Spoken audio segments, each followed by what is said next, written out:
Assalamualaikum warahmatullahi wabarakatuh. Salam sejahtera untuk kita semua. Apa kabar Bapak Ibu guru hebat? Perkenalkan, saya Raja Rinwidiarti, bertugas di SD Negeri 2 Selat Panjang Kota, Kabupaten Kepulauan Meranti.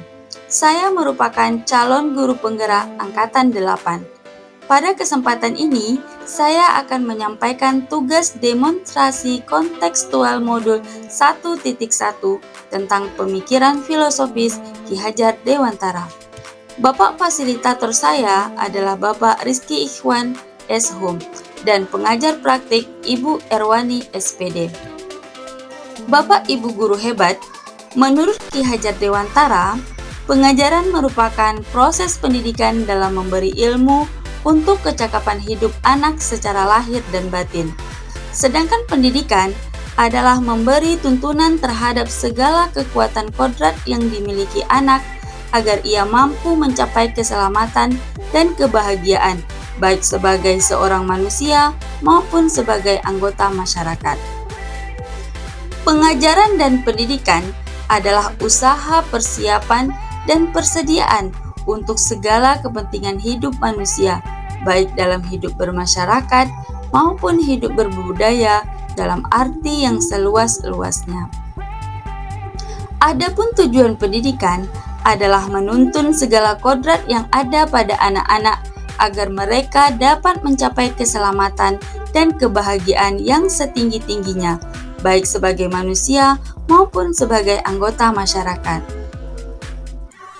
Dalam proses menuntun, anak diberi kebebasan, namun pendidik sebagai pamong dalam memberi tuntunan dan arahan, agar anak tidak kehilangan arah dan membahayakan dirinya. Seorang pamong dapat memberikan tuntunan agar anak dapat menemukan kemerdekaannya di dalam belajar. Adapun dasar pendidikan Ki Hajar Dewantara, yang pertama, kodrat alam dan kodrat zaman. Kita sebagai seorang pendidik harus memperhatikan kodrat alam dan kodrat zaman peserta didik. Kedua, pembelajaran karakter atau budi pekerti. 3. Pembelajaran yang menyenangkan, sehingga siswa merasa nyaman dan senang ketika belajar di dalam kelas. Dan yang keempat, pembelajaran yang berpihak pada murid sesuai dengan bakat dan minat yang dimiliki olehnya.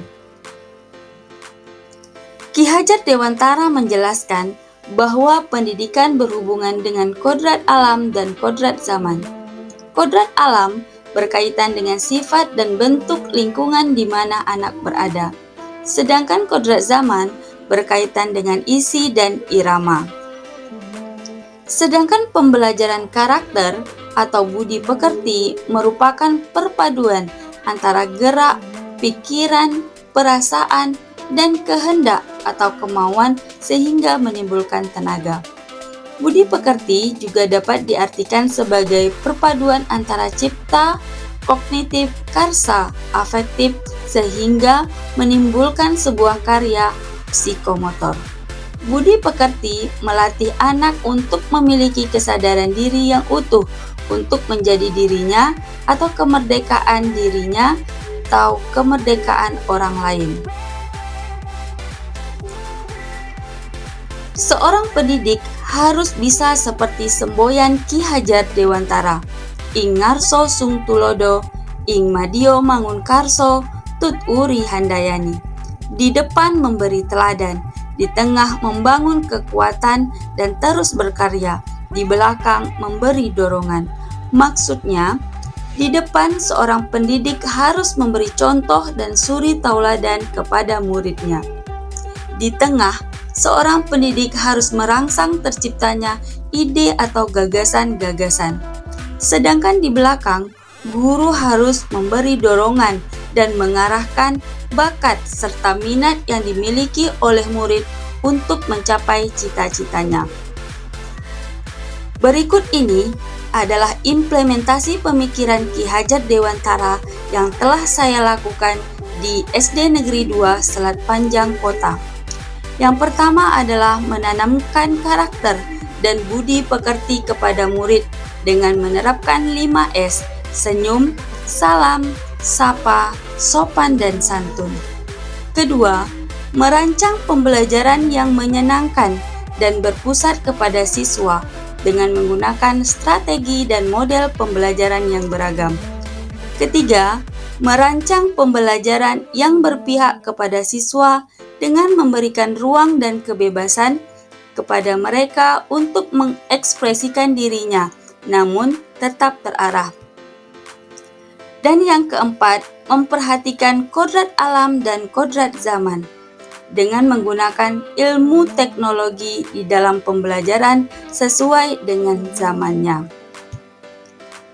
Adapun harapan saya berdasarkan pemikiran Ki Hajar Dewantara menjadi seorang pendidik yang memiliki nilai-nilai Pancasila, pendidik yang dirindukan oleh siswa-siswinya di sekolah, dan pendidik yang menjadi teladan atau contoh bagi peserta didiknya. Sekian. Terima kasih. Wassalamualaikum warahmatullahi wabarakatuh.